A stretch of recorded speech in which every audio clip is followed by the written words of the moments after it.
Baik, Assalamualaikum warahmatullahi wabarakatuh. Shalom, Om Swastiastu, Namo Buddhaya, dan salam kebajikan. Perkenalkan, nama saya Sindusnita dengan NIM 220404 502056 dari Prodi Bimbingan dan Konseling Fakultas Ilmu Pendidikan Universitas Negeri Makassar. Dalam rangka menuntaskan tugas mid semester mata kuliah perkembangan individu, pada kesempatan kali ini saya akan membawakan dua materi, yaitu tugas-tugas perkembangan remaja dan permasalahan yang terjadi pada masa remaja. Nah, langsung saja kita ke materi yang pertama, ialah pengertian tugas-tugas perkembangan remaja. Menurut Hafigus menyatakan bahwa tugas-tugas perkembangan remaja adalah tugas yang muncul pada saat atau sekitar suatu periode tertentu dalam kehidupan individu, yang jika berhasil akan menimbulkan rasa bahagia dan membawa ke arah keberhasilan dalam melaksanakan tugas-tugas berikutnya.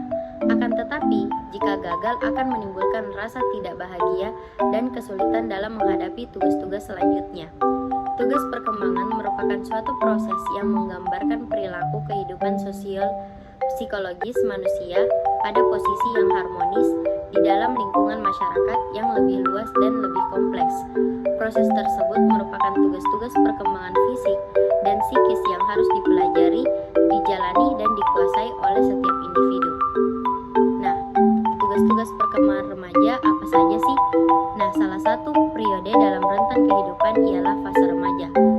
Masa ini merupakan segmen kehidupan yang penting dalam siklus perkembangan individu dan merupakan masa transisi untuk dapat diarahkan kepada perkembangan masa dewasa yang sehat.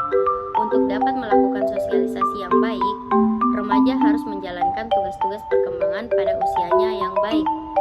Tugas-tugas perkembangan pada masa remaja berkaitan dengan tuntutan terhadap perubahan yang dialaminya, di mana perubahan tersebut ada hubungannya dengan sikap dan perilaku sebagai persiapan memasuki usia dewasa.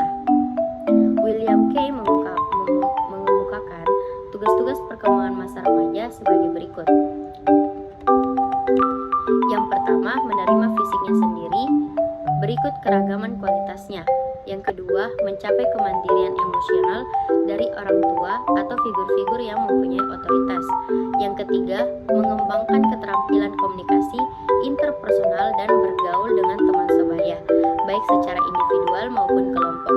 Yang keempat, menemukan manusia model yang dijadikan identitas pribadinya, atau biasa disebut dengan role model. Yang kelima, menerima dirinya sendiri dan memiliki kepercayaan terhadap kemampuannya sendiri. Yang keenam, memperkuat self-control atau kemampuan mengendalikan diri atas dasar skala nilai-nilai, prinsip-prinsip atau falsafah hidup. Yang ketujuh, mampu meninggalkan reaksi dan menyesuaikan diri yang sudah tidak kekanak-kanakan. Nah, menurut Hafigus sendiri, tugas-tugas perkembangan remaja ialah yang pertama, mencapai hubungan yang lebih matang dengan teman sebaya dan lawan jenis. Kemampuan untuk mencapai tugas ini dipengaruhi oleh banyaknya interaksi yang dialami remaja dengan orang-orang dari kedua jenis kelamin. Tujuan tugas ini adalah belajar untuk menerima kenyataan bahwa anak wanita sebagai wanita dan anak pria sebagai pria, berkembang menjadi orang dewasa di antara orang dewasa lainnya, belajar bekerja sama dengan orang lain untuk mencapai tujuan bersama dan belajar memimpin orang lain tanpa mendominasinya. Keberhasilan remaja dalam menyelesaikan tugas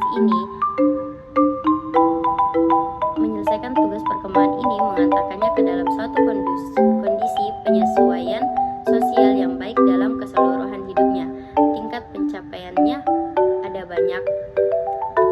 Yang pertama itu tinggi, sedang, dan juga rendah. Nah, yang kedua itu menerima keadaan fisik diri sendiri dalam menggunakan tubuhnya secara lebih efektif, di mana menerima keadaan fisik kan seringkali menjadi masalah yang cukup besar bagi remaja kan. Nah, banyak di antara remaja yang sulit menerima kenyataan bahwa fisik mereka memiliki kekurangan.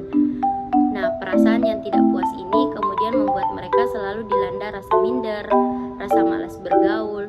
Nah, tugas perkembangan ini bertujuan agar remaja merasa bangga dan bersikap toleran terhadap fisiknya secara efektif dan merasa puas dengan fisiknya tersebut. Yang ketiga itu ada mencapai kemandirian emosional dari orang tua dan orang-orang dewasa lainnya. Berusaha mencapai tugas perkembangan ini yang membuat remaja melawan dan bertentangan pendapat dengan orang tua, sehingga membuat remaja menjadi pemberontak di rumah. Yang keempat, dapat menjalankan peran sosial maskulin dan feminim. Remaja dapat menerima dan belajar peran sosial sebagai pria atau wanita dewasa yang dijunjung tinggi oleh masyarakat. Yang kelima, berperilaku sosial dan bertanggung jawab. Diharapkan remaja dapat berpartisipasi sebagai orang dewasa yang bertanggung jawab sebagai masyarakat dan dapat memperhitungkan nilai-nilai sosial dalam tingkah laku dirinya. Yang keenam, mempersiapkan diri untuk berkarir atau pekerjaan yang mempunyai konsekuensi ekonomi dan finansial. Mempunyai konsekuensi ekonomi dan finansial setelah melepaskan diri dari ketergantungan emosional dengan orang tua atau orang dewasa lainnya.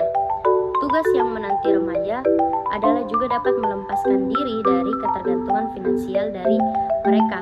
Karena itulah, belajar bekerja juga merupakan hal yang perlu dilakukan oleh remaja, betapapun kecilnya penghasilan yang diperoleh. Dengan demikian, diharapkan pada saatnya nanti dia bisa siap terjun ke bekerja di masyarakat. Yang ketujuh, mempersiapkan perkawinan dan membentuk keluarga. Dengan telah dilaluinya tugas perkembangan yang telah disebutkan tadi, yaitu yang berkaitan dengan kemampuan untuk bergaul dengan sesama maupun lawan jenis, diharapkan remaja mampu mengembangkan sikap positif terhadap pernikahan, hidup berkeluarga dan memiliki anak, serta memperoleh pengetahuan yang tepat tentang pengolahan keluarga dan pemeliharaan anak. Yang selanjutnya, memperoleh perangkat nilai dan sistem etis sebagai pegangan untuk berperilaku sesuai norma yang ada di masyarakat. Keberhasilan remaja melaksanakan tugas perkembangan ini ditandai dengan misalnya kesuksesannya meredam serta mengendalikan gejolak emosi maupun seksualnya, sehingga dapat hidup sesuai dengan norma dan etika yang berlaku. Untuk dapat memperoleh konsep diri yang memegang seperangkat nilai ini, remaja dapat memiliki role model atau seseorang yang dijadikan tokoh idola, yang tingkah lakunya kemudian diteladani oleh remaja tersebut.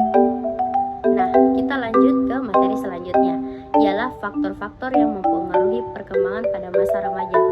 Pasti banyak sekali kan faktor-faktor yang dapat mempengaruhi perkembangan remaja. Dalam pelaksanaan tugas-tugas perkembangan, sekurang-kurangnya ada 3 aspek kekuatan bekerja secara bersama dan berarengan, yaitu adanya kematangan psikis yang dimiliki individu, adanya tekanan-tekanan berupa harapan dan keharusan-keharusan kultural dari masyarakat, adanya nilai-nilai atau value, dan kemauan-kemauan pribadi atau aspiration seseorang. Nah, setidaknya ada 2 faktor penghambat dan ada 2 faktor, yang itu ada 2 faktor. Faktor pertama itu faktor penghambat, adapun faktor yang membantu. Nah, faktor penghambatnya itu yang pertama, tingkat perkembangan yang mundur. Yang kedua, tidak ada kesempatan untuk mempelajari tugas-tugas perkembangan atau tidak ada bimbingan untuk dapat menguasainya. Yang ketiga, tidak ada motivasi. Yang keempat, kesehatan yang buruk. Yang kelima, cacat tubuh. Yang keenam, tingkat kecerdasan yang rendah. Nah, adapun yang membantu faktor perkembangan remaja, yang pertama, pertumbuhan fisik remaja yang berjalan sewajarnya. Yang kedua, perkembangan psikis remaja berkembang dengan wajar. Yang ketiga, kedudukan atau posisi anak dalam keluarga. Yang keempat, tingkat perkembangan yang normal atau yang diselerasikan. Yang kelima, kesempatan-kesempatan untuk mempelajari tugas-tugas dalam perkembangan. Yang keenam, motivasi yang kuat. Yang ketujuh, kesehatan yang baik dan tidak ada cacat di tubuh. Yang ke-8, tingkat kecerdasan yang tinggi. Dan yang terakhir, kelancaran pelaksanaan tugas-tugas perkembangan pada masa sebelumnya. Nah, selanjutnya kita masuk ke masalah-masalah dalam pencapaian tujuan perkembangan remaja. Tidak semua remaja dapat memenuhi tugas-tugas perkembangan dengan baik. Menurut Harlock sendiri, ada beberapa masalah yang dialami oleh remaja dalam memenuhi tugas-tugas tersebut. Yang pertama, masalah pribadi. yaitu masalah-masalah yang berhubungan dengan situasi dan kondisi di rumah, sekolah, kondisi fisik, penampilan, emosi, penyesuaian sosial, dan tugas dan nilai-nilai. Yang kedua itu masalah khas remaja, yaitu masalah yang timbul akibat status yang tidak jelas pada remaja, seperti masalah pencapaian kemandirian, kesalahpahaman, atau penilaian berdasarkan stereotip yang keliru, adanya hak-hak yang lebih besar dan lebih sedikit kewajiban dibebankan oleh orang tua. Elkin dan Postman sendiri menyebutkan tentang fenomena akhir abad 20, yaitu berkembangnya kesamaan perlakuan dan harapan terhadap anak-anak dan orang dewasa. Efek dari fenomena abad 20 ini menyebabkan anak-anak masa kini mengalami banjir stres yang datang dari perubahan sosial yang cepat dan membingungkan, serta harapan masyarakat yang menginginkan mereka melakukan peran dewasa sebelum mereka matang secara psikologis untuk menghadapinya. Tekanan-tekanan tersebut menimbulkan akibat seperti kegagalan sekolah, penyalahgunaan obat-obatan, depresi, adapun yang bunuh diri, keluhan-keluhan sosiomatik, dan kesedihan yang kronis. Ketidakmampuan remaja mengikuti perkembangan teknologi yang demikian cepat dan membuat mereka merasa gagal, malu, kehilangan harga diri, dan mengalami gangguan emosional.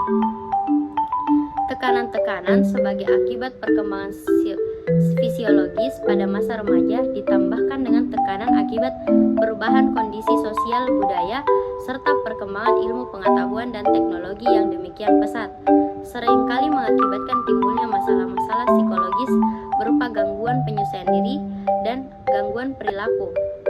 Selain itu, Nolmer dan Bush sendiri menjelaskan bahwa anak-anak dan remaja di seluruh dunia menghadapi berbagai jenis pengalaman yang merugikan dan tidak menyenangkan, bahkan traumatik, yang berpotensi mengganggu perkembangan seperti perselisihan keluarga, konflik senjata, tunawisma, kelaparan, salah asuh pada anak, penyakit kronis, masalah sosial, kehilangan, bencana alam, dan sebagainya.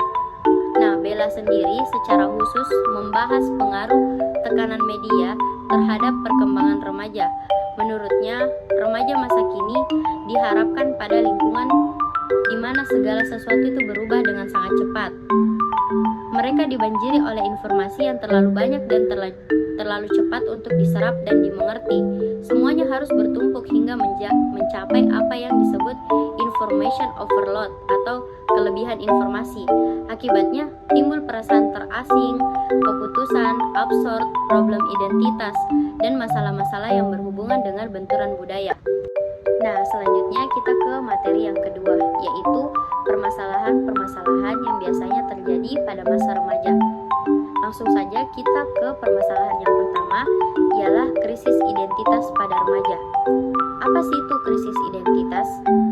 Identitas diri sendiri itu merupakan suatu penyadaran yang dipertajam tentang diri sendiri, yang dipakai seseorang untuk menjelaskan siapakah dirinya, yang meliputi karakteristik diri, memutuskan hal-hal yang penting dan patut dikerjakan untuk masa depannya, serta standar tindakan dalam mengevaluasi perilaku dirinya ke semua hal tersebut terintegrasi dalam diri, sehingga seseorang merasa sebagai pribadi yang unik dan berbeda dari orang lain dalam interaksi dengan lingkungan sosialnya.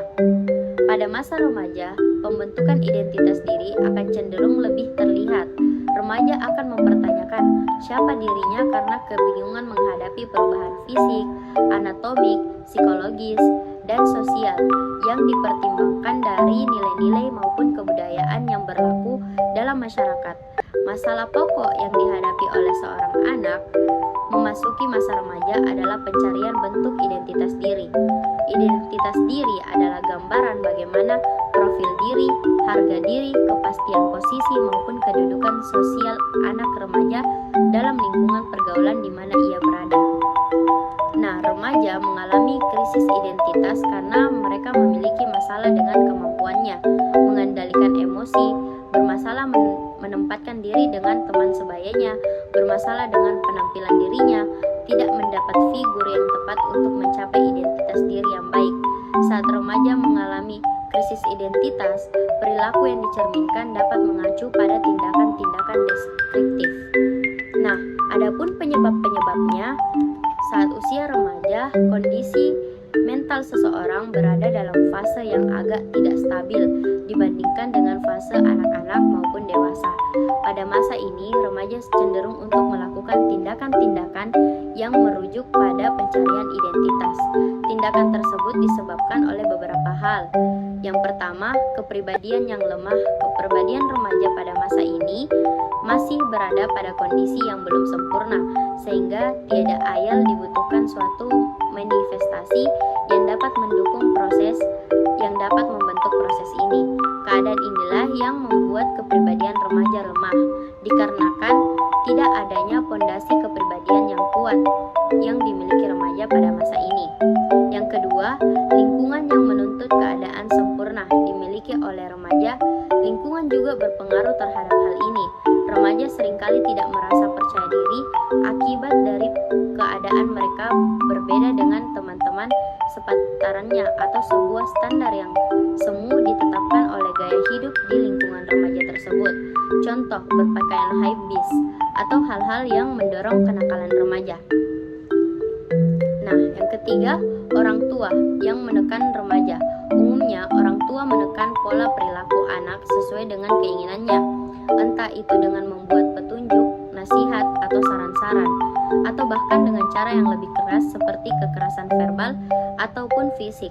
Hal ini justru membuat reaksi perlawanan secara langsung atau tidak langsung dari remaja itu sendiri yang timbul akibat dari naluri untuk mempertahankan diri. Hal ini juga mendorong anak-anak untuk semakin yakin bahwa melawan orang tua adalah perbuatan yang dibenarkan. Yang keempat, sedikitnya pengetahuan mengenai tanah air, sedikit kurangnya pendidikan serta informasi mengenai tanah air sendiri. Media massa malah lebih asik memasukkan informasi dari berbagai macam dunia mengenai gaya hidup ataupun berita secara umum. Kemudian memberikan berita buruk saja mengenai tanah air, seperti kasus korupsi dan kriminal lainnya, sehingga menimbulkan rasa bahwa kita negara yang tidak pernah terbebas dari masalah oleh para remaja.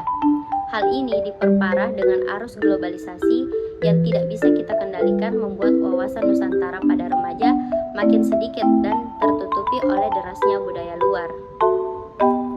Nah, adapun upaya atau solusi dalam mengatasi krisis identitas pada remaja, tentunya dengan adanya krisis identitas atau degradasi remaja, kita tidak seharusnya tinggal diam mengetahui ini kan. Nah, dilakukan upaya-upaya sebagai berikut untuk mempertahankan identitas remaja atau integrasi nasional. Yang pertama, adanya penguatan identitas nasional remaja dengan pendidikan multikultural berbasis kearifan lokal. Pendidikan dianggap sebagai media yang strategis dalam memperkuat identitas nasional dengan cara mentransfer ilmu, pengetahuan, nilai-nilai kemajemukan, dan juga pelestarian budaya bangsa. Institusi pendidikan juga berperan sebagai agen sosialisasi politik yang dapat menyatukan peserta didik dari berbagai latar belakang sosial dan budaya yang berbeda, sehingga nilai-nilai kebangsaan dapat bersatu. Selain itu, pendidikan juga dapat dijadikan sebagai sarana yang efektif dan efisien untuk melestarikan nilai-nilai budaya dan kearifan lokal, karena pendidikan secara praktis tidak dapat dipisahkan dengan nilai-nilai budaya yang merupakan unsur identitas nasional remaja. Dengan adanya pendidikan multikultural berbasis kearifan lokal ini akan memperkokoh identitas remaja sehingga tumbuh rasa bangga terhadap bangsa sendiri. Selain memperkokoh identitas remaja, pendidikan multikultural yang berbasis kearifan lokal ini juga dapat menumbuhkan rasa kebanggaan, sikap nasionalisme, dan sikap patriotisme terhadap bangsa dan negara. Dengan begitu, upaya ini pastinya dapat mempertahankan identitas dan integritas nasional. Yang kedua, mengembangkan semangat nasionalisme, patriotisme kepada remaja. Dengan mengembangkan semangat nasionalisme dan patriotisme dalam remaja, tentunya akan tumbuh rasa cinta terhadap tanah air, yang mana hal tersebut merupakan bentuk upaya mempertahankan identitas serta integritas nasional. Seperti pada pandemi yang tidak memungkinkan kita untuk berkegiatan kita bisa memanfaatkan media elektronik dan internet untuk mempelajari dan mengembangkan budaya sampai ikut serta dalam kegiatan lomba yang dapat memperkuat rasa nasionalisme. Selanjutnya, melestarikan budaya dengan memanfaatkan media digital budaya sendiri merupakan jati diri bangsa ataupun identitas remaja bangsa tersebut. Indonesia memiliki keberagaman budaya yang sangat banyak dari Sabang sampai Merauke. Dengan berkembangnya teknologi dan media sosial, cara melestarikan budaya pun menjadi beragam, sehingga dengan memanfaatkan segala platform yang ada, kita bisa mempertahankan identitas remaja. Yang keempat, usaha bela negara. Bela negara merupakan hak dan kewajiban bagi setiap warga negara, bukan hanya remaja. Dengan begitu, sudah seharusnya kita sebagai warga negara Indonesia merupakan tindakan bela negara untuk menjaga dan mempertahankan identitas dan integritas nasional kita. Bela negara memiliki arti yang sangat luas di berbagai kehidupan, mulai dari politik, ekonomi, sosial, dan budaya. Kegiatan bela negara tidak hanya dilakukan oleh militer untuk turun ke medan perang dengan kekuatan senjata, melainkan juga dilakukan oleh setiap warga negara dengan kemampuannya masing-masing. Nah, kita lanjut ke permasalahan yang kedua, ialah pergaulan bebas pada remaja. Pergaulan bebas adalah suatu kebutuhan dasar manusia. Manusia sebagai makhluk sosial yang dalam kesehariannya membutuhkan orang lain, dan hubungan antar manusia dibina melalui suatu pergaulan. Jadi sebenarnya pergaulan itu hal yang positif.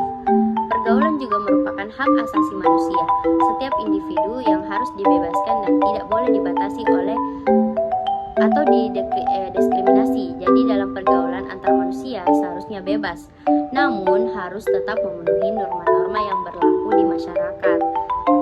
Nah, adapun penyebab pergaulan bebas ialah faktor-faktor terjadinya pergaulan bebas ini. Yang pertama, keluar atau pulang ke rumah larut malam. Yang kedua, bergaul dengan lawan jenis tanpa adanya batasan. Yang ketiga, bullying. Yang keempat, penyalahgunaan internet, yakni mengakses konten pornografi. Yang kelima, berpenampilan tidak sesuai dengan umur. Yang keenam, melanggar aturan sekolah, yakni bolos sekolah, tidak mengerjakan PR atau tugas, tidak mengikuti kegiatan belajar mengajar pada jam pembelajaran tertentu, dan tidak mengikuti upacara.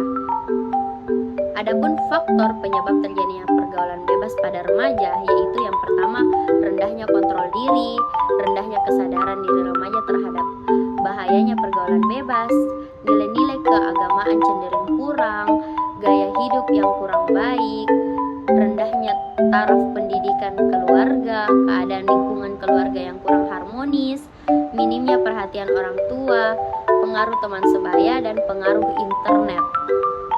Nah, adapun upaya atau solusi yang dapat kita lakukan yaitu memperkuat karakter remaja dengan berlandaskan nilai-nilai dan norma-norma religi yang kokoh. Penguatan karakter remaja yang berlandaskan pada nilai atau norma agama diharapkan dapat mencegah timbulnya pemanfaatan waktu yang luang yang mengarah pada kegiatan-kegiatan yang tidak bermanfaat. Selain itu, lingkungan juga berperan penting dalam proses perkembangan remaja, sebab lingkungan akan dijadikan media eksperimen oleh para remaja dalam mengimplementasikan pengetahuan yang mereka dapatkan. Implementasi tersebutlah yang bisa berdampak baik bagi diri dan lingkungannya, namun bisa juga berdampak buruk bagi mereka, sehingga perlu adanya pendidikan karakter yang mengarahkan pengetahuan remaja agar mereka tidak melakukan tindakan-tindakan yang berakibat buruk dan mengotori nilai norma yang terkandung dalam masyarakat seperti kenakalan remaja. Selanjutnya itu penyakit seksual pada remaja. Penyakit menular seksual atau PMS atau dikenal dengan istilah infeksi menular seksual atau IMS adalah penyakit atau infeksi yang umumnya ditularkan melalui hubungan seks yang tidak aman. Penyebaran bisa melalui darah, sperma, cairan vagina, ataupun cairan tubuh lainnya. Selain itu, penyebaran tanpa hubungan seksual juga bisa terjadi dari seorang ibu kepada bayinya, baik saat mengandung atau melahirkan. Pemakaian jarum suntik secara berulang atau bergantian di antara beberapa orang berisiko juga menularkan infeksi. Nah, adapun penyebab dari seksual bebas ini ialah suatu penyakit seksual seperti hubungan seksual dengan multi partner atau orang yang sejenis. Yang kedua, transfusi darah dan penggunaan jarum tidak sesuai dengan indikasi medis dan kurangnya pengetahuan kesehatan reproduksi. Kurangnya pengetahuan remaja tentang reproduksi sehat dan penyakit menular seksual adalah akibat informasi yang sering salah di samping adanya pergeseran nilai dan perilaku seks ke arah seks bebas terutama di kalangan generasi muda. Nah, adapun upaya atau solusi yang dapat kita lakukan ialah 1. Sangat penting untuk minum obat antibiotik sesuai dengan dosis dan jangka waktu yang dianjurkan agar infeksi benar-benar lenyap. Jika ditangani dengan baik, gonore atau kencing nanah bisa menyebabkan kemandulan. Nah, yang kedua, antibiotik seperti suntikan pensilin dapat digunakan untuk mengobati sifilis. Hindari hubungan seksual sebelum memastikan infeksi seks sifilis benar-benar hilang. Yang ketiga, obat-obatan atau anti-herpes. Yang paling sering digunakan adalah acyclovir, famciclovir, dan valacyclovir. Yang keempat, antiretroviral atau ARV adalah beberapa obat yang digunakan untuk mengobati infeksi HIV. Obat-obatan ini tidak membunuh virus tapi memperlambat pertumbuhan virus. Yang kelima, pengobatan topikal yang dilakukan dengan cara mengoleskan salep, krim, atau cairan yang mengandung zat tertentu pada bagian yang terinfeksi dengan asam triksolofetat. Nah, kita lanjut ke permasalahan selanjutnya, ialah penyalahgunaan nafsa. Nah, ini yang sering kita dapatkan. Nah, nafsa sendiri adalah singkatan dari narkotika, alkohol, psikotropika, dan zat adiktif lainnya. Meliputi zat alami atau sintesis yang bila dikonsumsi dapat menimbulkan perubahan fungsi fisik dan psikis, serta menimbulkan ketergantungan. Nafsa bekerja pada pusat penghayatan kenikmatan otak sebagaimana kenikmatan sensasi makan dan stimulasi sosial, sehingga sering muncul dorongan yang kuat untuk menyalahgunakan nafsa dengan tujuan memperoleh kenikmatan yang euforia. Nah, penyebab penyalahgunaan nafsanya ini biasanya itu terjadi pada remaja. Penyebabnya itu sendiri dapat berpengaruh teman sebaya dan juga menyalahgunakan nafsa. Karakteristik remaja yang sedang mencari jati diri memiliki orientasi yang lebih banyak terpusat di lingkungan teman sebayanya, sehingga remaja akan lebih mudah terpengaruh dan mengikuti hal-hal yang dilakukan oleh teman sebaya. Jadi faktor terbesarnya itu ada pada teman sebaya. Jadi kayak kita harus dengan bijak untuk melakukan pergaulan ya. Nah, upaya atau solusi dalam pencegahan, penanggulangan penyalahgunaan dan pemberantasan peredaran gelap narkoba diperlukan peran serta masyarakat. Masyarakat perlu mengembangkan program di lingkungan masing-masing secara bertanggung jawab dan profesional agar program di lingkungan masyarakat dapat berjalan dengan baik. Diperlukan pemberdayaan masyarakat. Lanjut ke masalah yang terakhir, ialah juvenile delinquency pada remaja. Apa sih itu sebenarnya juvenile delinquency? Dalam istilah konsep psikologi, juvenile delinquency atau kenakalan remaja adalah yang secara etimologis dapat dijabarkan bahwa juvenile berarti anak-anak, anak muda, ciri-ciri karakteristik pada masa muda, sifat khas pada periode remaja. Sedangkan delinkuensi sendiri itu selalu mempunyai konotasi serangan, pelanggaran, kejahatan, dan keganasan yang dilakukan oleh anak-anak muda di bawah usia 22 tahun. Menurut Kusmanto 2004, perilaku delinkuensi ialah tingkah laku individu yang bertentangan dengan syarat-syarat dan dapat dan pendapat umum yang dianggap sebagai acceptable dan baik oleh suatu lingkungan hukum yang berlaku di suatu masyarakat dan kebudayaan.